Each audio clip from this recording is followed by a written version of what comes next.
الحمد لله نحمده ونستعينه ونستغفره ونؤمن به ونتوكل عليه ونعوذ بالله من شرور أنفسنا ومن سيئات أعمالنا من يهده الله فلا مضل له ومن يضلله فلا هادي له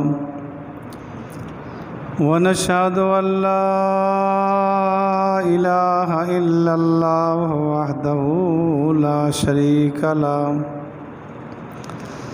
وأشهد أن محمدًا عبده ورسوله أما بعد فأعوذ بالله من الشيطان الرجيم بسم الله الرحمن الرحيم إنا أعطيناك الكوثر فصل لربك وانحر إن شانئك هو الأبتر صدق الله العظيم وصدق رسوله النبي الكريم ونحن على ذلك لمن الشاهدين والشاكرين والحمد لله رب العالمين۔ دوستو اور بزرگوں، اللہ رب العالمین کی مطہر منور کلام میں سے کچھ حصہ تلاوت کی ہے۔ دعا فرمائیں اللہ رب العالمین صحیح عرض کرنے کی توفیق نصیب فرمائے۔ اس کے بعد اللہ رب العالمین پوری کائنات کو عمل کرنے کی توفیق نصیب فرمائے۔ اللہ رب العالمین نے ارشاد فرمایا ہے، انا اعطیناک الکوثر۔ اللہ فرماتے ہیں میرے محبوب ہم نے آپ کو کوثر عطا کیے۔ حوض کوثر جنت میں ہے، حضور علیہ السلام سے وہاں سے بھر بھر کے پانی پلائیں گے۔ حدیث پاک میں آتا ہے کہ حضور علیہ السلام بھر بھر کے دیں گے، صحابہ آگے پلائیں گے، اور ساتھ ہی فرمایا کہ ان کے آب خورے پیالے گلاس ان کی تعداد ستاروں سے زیادہ ہو، اتنا بڑی تعداد اللہ رب العالمین وہ کوثر حضور علیہ السلام کو عطا کریں گے۔ فصل لربک وانحر، اپنے رب کی نماز پڑھ۔ مفسرین فرماتے ہیں اس سے مراد عید کی نماز، وانحر، اور اس کے بعد پھر قربانی کر۔ قربانی کرنا بار بار عرض کیا جا رہا ہے کہ اہم ترین عمل ہے۔ حضور علیہ السلام نے فرمایا حضرت فاطمۃ الزہرا سے، فرمایا جب قربانی ہو کوشش کرو وہاں جا کے دیکھو، دیکھنے کا ثواب بھی ملے گا، اور قربانی کے جانور کے خون کا قطرہ جب زمین پہ جائے گا تمہارے گناہ معاف ہو جائیں، اور 70 گنا ثواب اللہ تعالیٰ مزید عطا کر دیں گے۔ بڑی اہم ترین عبادت ہے۔ حدیث پاک میں آتا ہے قربانی کے دن قربانی کا جانور کا خون بہانے سے بڑا عمل کوئی نہیں، بڑا عمل ہے۔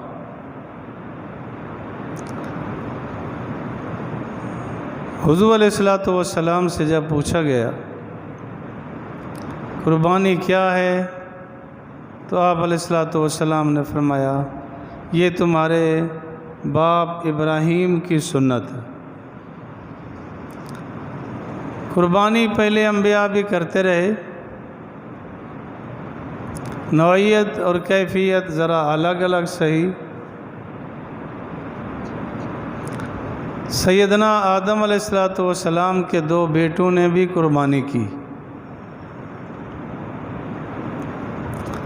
لیکن اس وقت قربانی کی کیفیت اور انداز یہی تھا،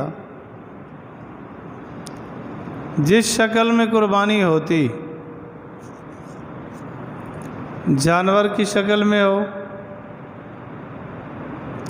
غلے کی شکل میں ہو، یا کسی اور شکل میں، وہ رکھ دی جاتی، جانور ہے تو کھڑا کر دیا جاتا، آسمان سے آگ آتی اسے جلا دیتی۔ جس کی قربانی کو جلا دیا جاتا وہ قبول ہوتی، اور جس کی قربانی کو نہ جلایا جاتا وہ مردود ہوتی، قبول نہ ہوتی تھی۔ لیکن جس کی قربانی قبول ہو گئی، آگ نے جلا ڈالا، اس کی تو عزت عظمت بن گئی، اور جس کی قربانی قبول نہیں ہوئی اس کی رسوائی اور بدنامی کہ ایسا نالائق ہے کہ اس کی قربانی قبول نہیں ہوئی۔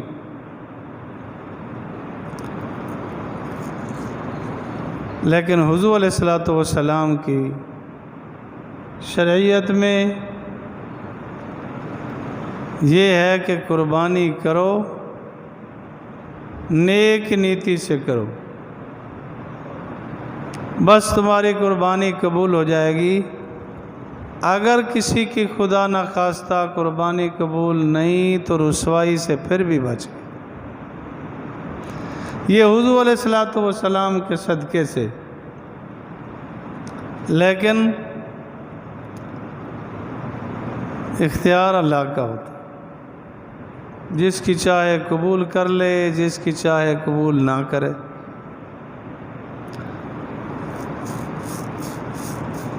اللہ تعالیٰ سے آدمی دعا کرے کہ اللہ میرا ہر عمل قبول کر لے۔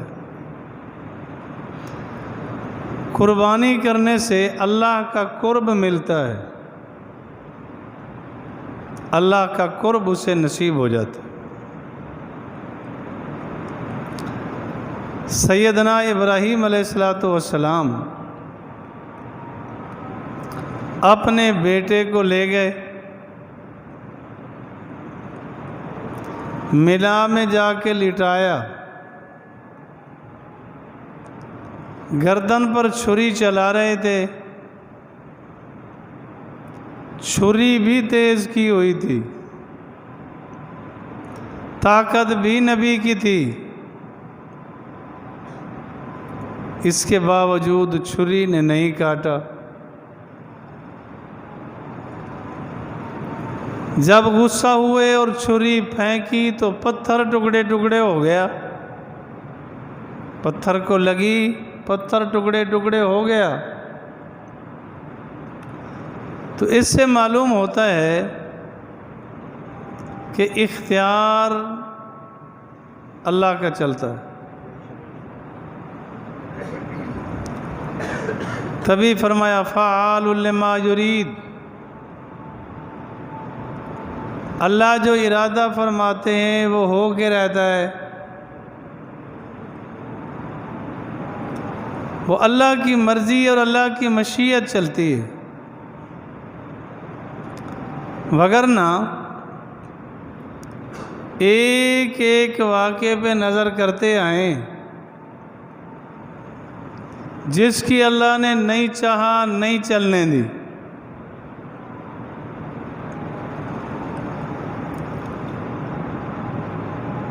آدم علیہ الصلوۃ والسلام کے 2 بیٹوں کا اختلاف ہو گیا تھا ایک رشتے پر، جڑویں بچے پیدا ہوتے، ایک بچہ ایک بچی، ان کی شریعت میں وہ بہن بھائی کہلاتے تھے، دوسرے پیٹ میں آنے والا بہن بھائی نہیں کہلاتے تھے۔ نظام قدرت، قابیل اڑ گیا کہ جو میرے ساتھ پیدا ہوئی نا جڑواں، میں اسی سے نکاح کروں۔ آدم علیہ السلام نے دونوں بیٹوں کو بلایا، سمجھایا۔ حابیل تو پہلے مانے ہوئے تھا، قابیل نے نہیں مانا، باپ کی نہ مانی، باپ بھی نبی نہیں مانے۔ آدم علیہ السلام نے فرمایا چلو تم قربانی کر لو، جس کی قربانی قبول ہو جائے گی وہ حق پر ہوگا، اس کی مان لی جائے۔ حابیل کی قربانی بکریاں کھڑی کی تھی، آگ آئی جلا ڈالا، قبول ہو گئی۔ قابیل نے غلہ رکھا تھا، آگ نے نہیں جلایا، مردود ہو گئی، اتنا واضح اور عیاں، لیکن قابیل نے نہیں مانا۔ آپ نے کیا سمجھا کہ آدم علیہ السلام کیا چاہتے تھے؟ وہ یہی چاہتے تھے کہ جیسے شریعت کا مسئلہ ہے ویسے عمل کیا جائے۔ وہ یہی چاہتے تھے کہ جو حابیل کے حصے میں ہے وہی لے لے، جو قابیل کی نسبت بنتی ہے وہ لے لے۔ آدم علیہ السلام نہیں چاہتے تھے کہ حابیل قتل ہو، ان کی کوئی چاہت نہیں، لیکن ہوا وہی جو اللہ چاہتے تھے، جو اللہ کی مشیت، اللہ کا پروگرام تھا وہی چلا۔ آدم علیہ السلام کی نہ چلی، چاہت بھی تھی، مرضی یہی تھی، لیکن اللہ کی چاہت چلی۔ آپ علماء سے پوچھیں گے، علماء آپ کو بتائیں گے کہ جیسے آدم علیہ السلام نے دعا بھی مانگی، سمجھایا بھی، چاہتے بھی، لیکن اللہ کی مرضی چلی، پھر کبھی کوئی جملہ کہا ہو، واہ جی میری تو نہیں مانی گئی، میری تو نہیں مانی گئی، اللہ کی چلی؟ ایسا بالکل نہیں، نہ کوئی نبی ایسا کر سکتا ہے نہ ولی۔ جو ولی ہوتے ہیں وہ اپنی مرضیات کو اللہ کی مرضیات پہ قربان کرتے ہیں، اپنی چاہت کو اللہ کی مشیت پر، اللہ کی چاہت پہ قربان کرتے۔ ہمارا بھی یہی عقیدہ اور مزاج ہونا چاہیے۔ چاہت جو بھی ہو، جب اللہ کی تقدیر چلی، اللہ کا فیصلہ چلا، تو دل و جان سے اسے مان لینا چاہیے۔ دل و جان سے مانیں گے تب تو اللہ کے بندے کہلائیں گے، اگر نہیں مانیں گے، رضا بالقضاء، اللہ کی تقدیر کو نہیں مانیں گے، باغی کہلائیں گے، نافرمان کہلائیں گے، اللہ کے پسندیدہ بندے نہیں ہوں گے۔ نوح علیہ السلام کو دیکھو کہ نوح علیہ السلام نے اللہ کی مرضی پر کشتی بنائی، کشتی تیار ہو گئی، حکم آیا جو ماننے والے ہیں وہ بیٹھ جائیں گے، بچ جائیں گے، نہ ماننے والے نہیں بیٹھیں گے، نہیں مانیں گے، برباد ہو جائیں گے۔ نوح علیہ السلام نے اپنے بیٹے کنعان کو بلایا، اسے سمجھایا کہ سوار ہو جائے گا بچ جائے گا، اگر سوار نہ ہوا نہیں بچ سکے گا۔ بیٹے نے آگے حیلیں حجتیں پیش کی کہ میں پہاڑی پہ چڑھ جاؤں گا، جتنا طوفان ہوگا پرواہ نہیں، میں بچ جاؤں گا۔ نوح علیہ السلام نے سمجھایا لا عاصم اليوم من امر اللہ الا من رحم، اس سے کوئی نہیں بچا سکتا مگر اللہ رحم کر دے۔ تو نوح علیہ السلام کی چاہت اور مرضی یہ تھی کہ یہ آ جائے، بڑی کوشش کی کہ وہ آ جائے، لیکن وہ نہیں مانا۔ اسے سمجھا رہے تھے لیکن نہیں مانا۔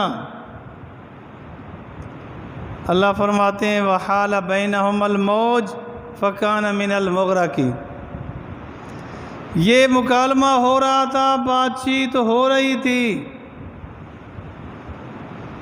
پانی آیا اسے لے گیا، ڈبو دیا۔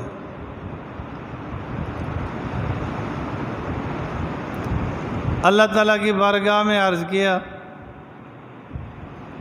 تو اللہ رب العالمین نے کہہ دیں پیار بھرا غصہ دکھایا۔ اللہ نے فرمایا لیس من اہلک انہ عمل غیر صالح،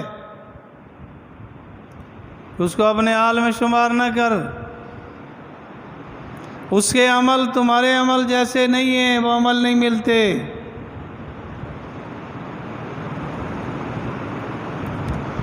تو یہ ساری گزارش اس لیے کر رہے تھے، چاہت یہ تھی کہ کسی طرح میرا بیٹا بچ جائے،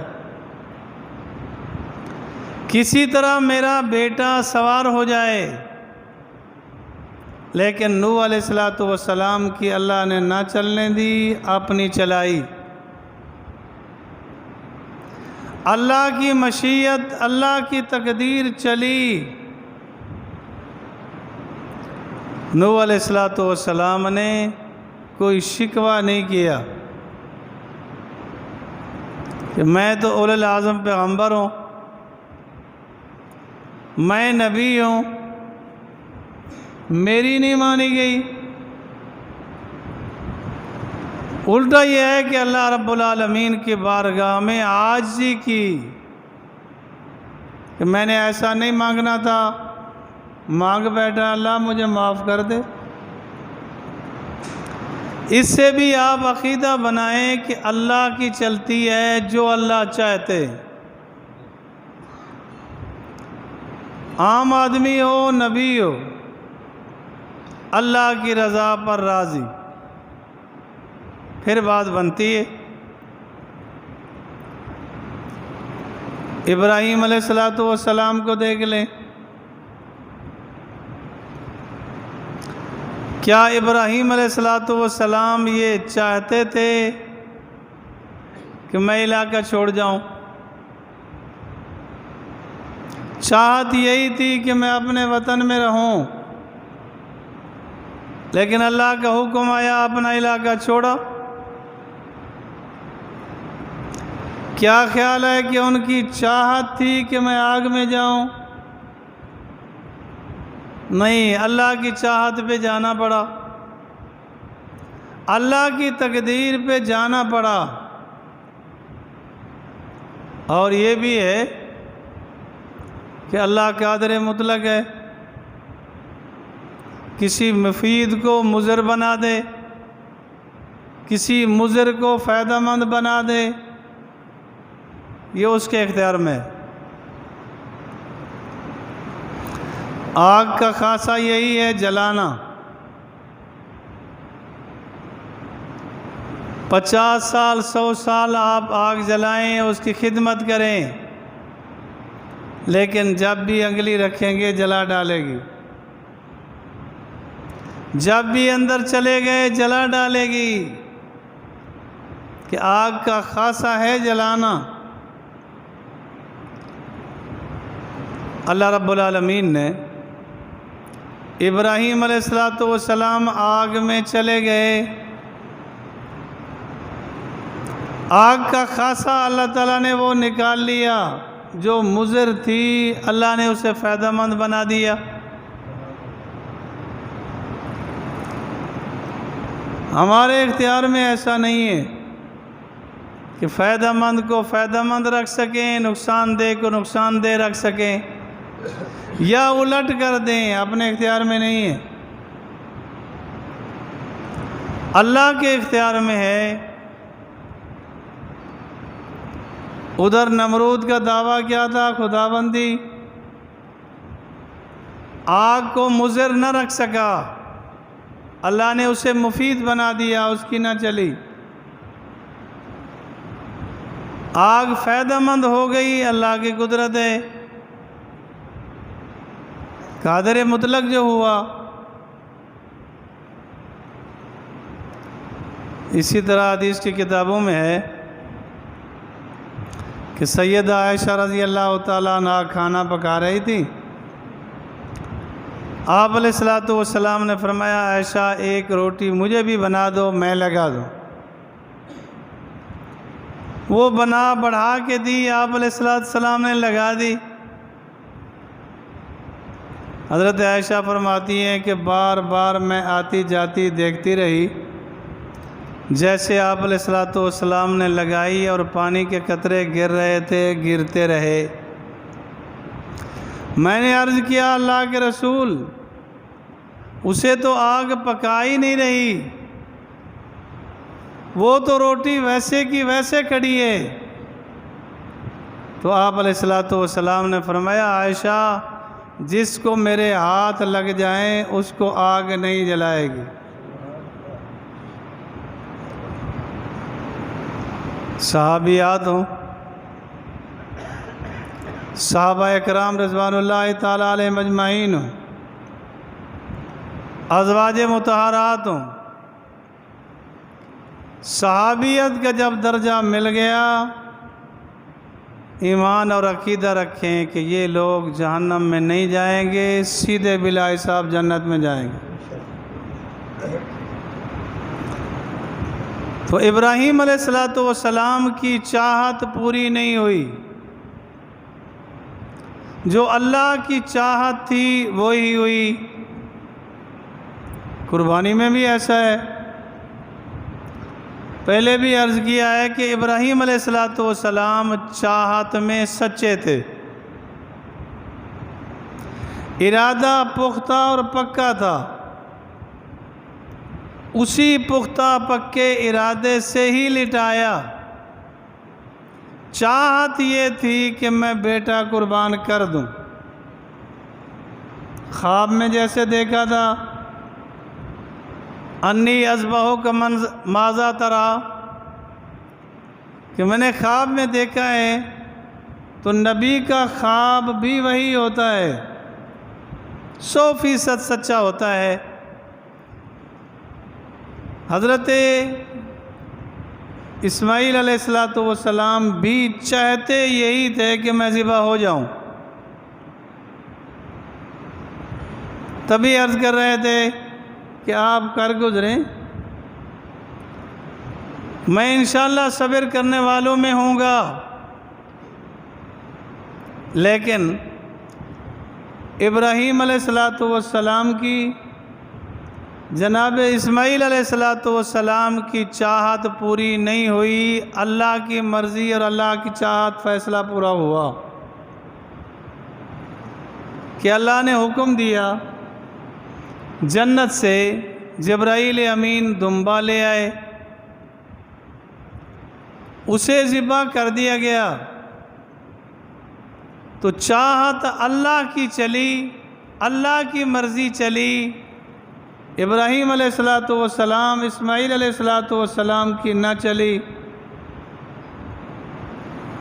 یاد رکھیں یہ واقعہ بالکل جھوٹا ہے، یہ واقعہ بالکل جھوٹا ہے کہ جی پیران پیر عبد القادر جیلانی قطب ربانی رحمۃ اللہ علیہ اولیاء اللہ کے سردار ہیں،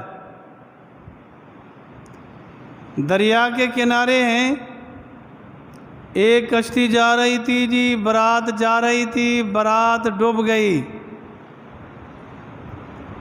ایک عورت باہر رہ گئی۔ پہلے تو سوچو کہ جی کہتے ہیں دلہا کی ماں تھی، وہ دلہا ڈوب گیا، دلہن ڈوب گئی، باقی ساری بارات ڈوب گئی، یہ بدبخت کیسے نکل گئی؟ بیٹے کے ساتھ ہی چلی جاتی۔ اچھا جو شکل دکھائی جاتی ہے، کہتے ہیں بڑھیا ہے، 12 سال دعا کر رہی ہے، شکل دیکھو تو ایسے لگتی ہے کہ 14 سال کی بچی ہو۔ سبحان اللہ، عقل کہیں بات کچھ کر رہے تھے، دکھایا کچھ ہے۔ وہ جی 12 سال کے بعد پیران پیر عبد القادر جیلانی رحمۃ اللہ علیہ کو بار بار پکارتی رہی، تو انہوں نے کیا کہا؟ اللہ تعالیٰ سے دھمکی آمیز بات کی جی کہ اگر یہ کشتی واپس نہیں آتی تو یہ لے ٹوپی، یہ لے جبہ، اور یہ لے ہار فقر کا۔ نہ مجھے بزرگوں والی ٹوپی چاہیے، نہ جبہ چاہیے، نہ بزرگی چاہیے۔ لا حول ولا قوت الا باللہ۔ اللہ کے ولی پر اتنا بڑا ظلم، اتنا بڑا الزام اور جھوٹ، ہو اللہ کا ولی اور اللہ کو دھمکی دے، اللہ کا ولی اور کہے مجھے فقر نہیں چاہیے، بزرگی نہیں چاہیے۔ نہیں، ایسا نہیں ہے۔ اللہ کے ولی وہی ہوتے ہیں جو اللہ کی مرضی اور اللہ کی چاہت پہ قربان ہوتے ہیں، اپنی مرضیات کو کچھ نہیں سمجھتے۔ یہ واقعہ آپ نے نہیں سنا کہ کچھ لوگ آئے اور کہنے لگے کہ جی دریا ادھر کو آنے لگا ہے، نہر ادھر کو آنے لگی ہے، ذرا جائیں دعا کر دیں رخ ادھر کو ہو جائے۔ تو وہ آئے، کسی لی اور شہر کی طرف راہ بنانے لگے۔ انہوں نے کہا حضرت جی شہر تو ڈوب جائے گا۔ تو بڑا پیارا جملہ فرمایا جدھر مولا ادھر شاہ دولا۔ اگر اللہ ڈبونا چاہتا ہے تو میں بھی ڈبونا چاہتا ہوں، اللہ بچانا چاہے گا تو میں بھی بچانا چاہتا ہوں۔ تو یاد رکھیں اللہ کی مرضی، اللہ کی مشیت چلتی ہے، اور انبیاء ہوں اولیاء ہوں اپنی مرضیات کو اللہ کی مرضیات پہ قربان کرتے، تب ولایت ملتی ہے، تب مقام ملتا ہے۔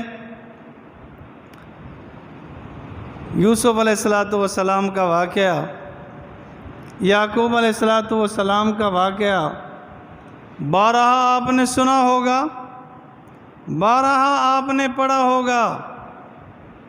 کیا خیال ہے یعقوب علیہ السلام یہ چاہتے تھے کہ میرے بیٹے کو کنویں میں ڈالا جائے؟ یہ چاہت تھی کہ میرے بیٹے کو، آزاد کو، شہزادے کو، نبی کے بیٹے کو غلام بنا کے بیچ دیا جائے اور کھوٹے داموں میں بیچا جائے؟ یہ چاہتے تھے کہ جیل کے کوٹھڑیوں میں جا کے پڑا رہے؟ نہیں چاہتے تھے، یہ نہیں چاہتے تھے، لیکن اللہ کی چاہت پہ قربان رہے۔ جب بھی کوئی مسئلہ آیا فرمایا واللہ المستعان علی ما تصف، اللہ کے حوالے کرتا ہوں، اللہ کی مرضیات پر کرتا ہوں۔ تو اللہ کی مرضی، اللہ کی تقدیر، اللہ کی مشیت چلی، جیسے اللہ نے چاہا ویسے کر دکھایا۔ یعقوب علیہ السلام کی چاہت کو اللہ نے پورا نہیں کیا۔ اور اسی طرح یوسف علیہ السلام کیا یہ چاہتے تھے کہ میرا باپ روتے روتے نظر دے بیٹھے؟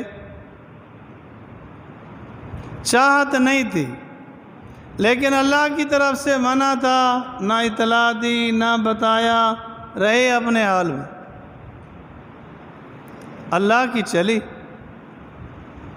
اللہ کی مشیت و مرضی۔ موسیٰ علیہ السلام کے واقعات کو دیکھیں، اولو العزم پیغمبر ہیں، کیا خیال ہے ان کی چاہت تھی کہ میں یہ علاقہ چھوڑ کے نکل جاؤں، دھکے کھاتا رہوں؟ لیکن نکلنا پڑا۔ اور پھر فرعون نے کیا کیا حالات پیش کیے، ان کی چاہت پہ نہیں تھے۔ چاہت تو یہ تھی فرعون سمیت سارے مسلمان ہو جائیں، لیکن اللہ کی تقدیر اور اللہ کی مشیت چلی۔ عیسیٰ علیہ السلام یہ کہاں چاہتے تھے کہ مجھے اٹھا لیا جائے آسمانوں پہ؟ اللہ نے نبوت عطا کی، نبوت کو چلایا۔ جب اللہ کی تقدیر آئی، اللہ کا حکم آیا، ہو گیا۔ اور تمام انبیاء کے امام الانبیاء جناب رسول اللہ صلی اللہ علیہ وسلم کے بے شمار واقعات ایسے کہ اللہ کی چاہت پہ اپنی چاہت کو حضور نے قربان کیا، اللہ کی چاہت چلی۔ 15ویں صدی میں کوئی ایسا نہیں ہے کہ وہ کہے کہ میرے جتنا بچے پیدا ہو جائیں، بچیاں رہ جائیں، بچے مر جائیں۔ کوئی نہیں چاہتا۔ آپ علیہ السلام بھی نہیں چاہتے تھے کہ میرے بچے وفات پا جائیں۔ آپ علیہ السلام کے صاحبزادے جناب ابراہیم کی جب وفات ہوئی، آپ علیہ السلام کی گود میں تھے، ان کا سانس اکھڑا، روح نکلی، آپ علیہ السلام کے آنسو نکلنے لگے۔ ایک صحابی نے عرض کیا کہ اللہ کے رسول ہمیں تو منع کرتے ہیں، آپ رو رہے ہیں۔ تو آپ علیہ السلام نے زبان کی طرف اشارہ کیا کہ اس سے منع کرتا ہوں، واویلا نہ ہو، چیخنا چلانا نہ ہو، یہ آواز سے رونا منع ہے جو ہمارے معاشرے میں چل رہا ہے۔ آنسو تو فرمایا یہ دل کی بات ہے، اور فرمایا ابراہیم تیرے جانے پر ہم غم زدہ ہیں۔ چاہت یہ تھی کہ بیٹے رہیں، لیکن اللہ کی مرضی پوری ہوئی۔ اللہ رب العالمین نے حضور علیہ السلام کے صاحبزادے حضرت قاسم بھی گئے، ابراہیم بھی گئے، عبداللہ، طیب، طاہر، سارے دنیا سے تشریف لے گئے۔ کبھی آپ علیہ السلام نے شکوہ نہیں کیا کہ میں امام الانبیاء، اتنا بڑی شان والا، اور میرے ساتھ ایسا کیوں؟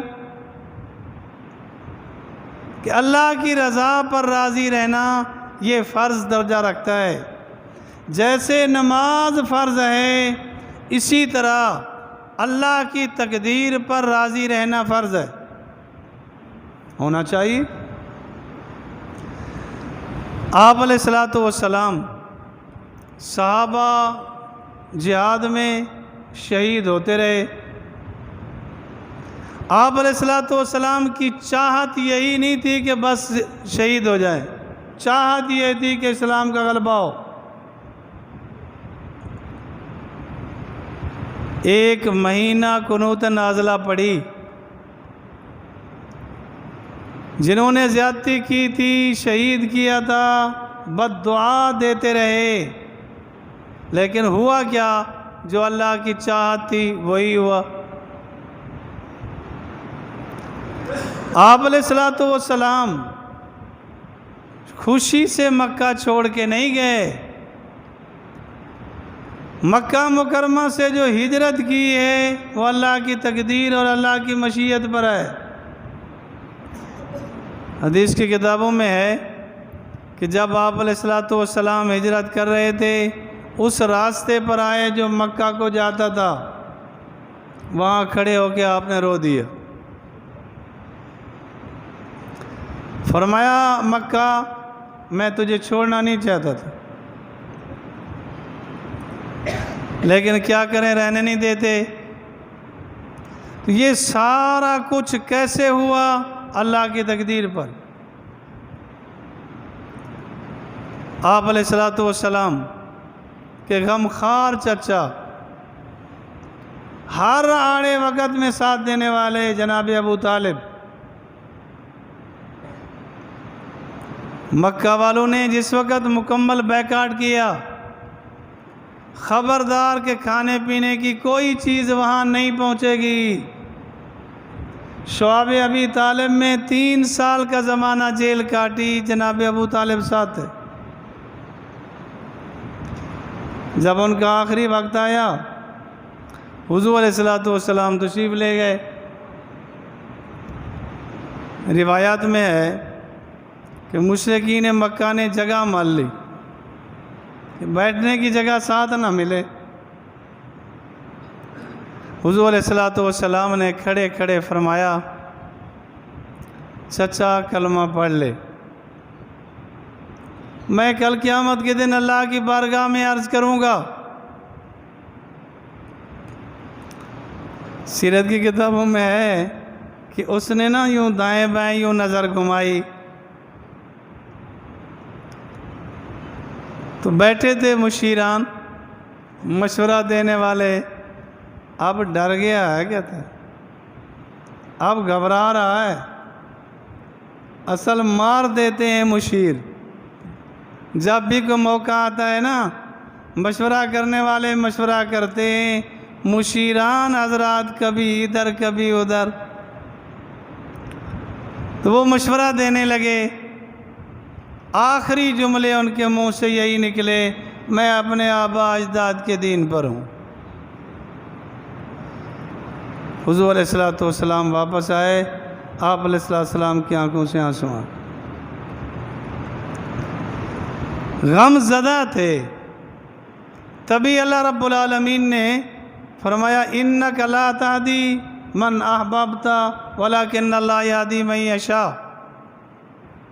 اللہ نے فرمایا ہدایت میرے اختیار میں ہے، جس کو چاہوں دوں، جس کو چاہوں نہ دوں۔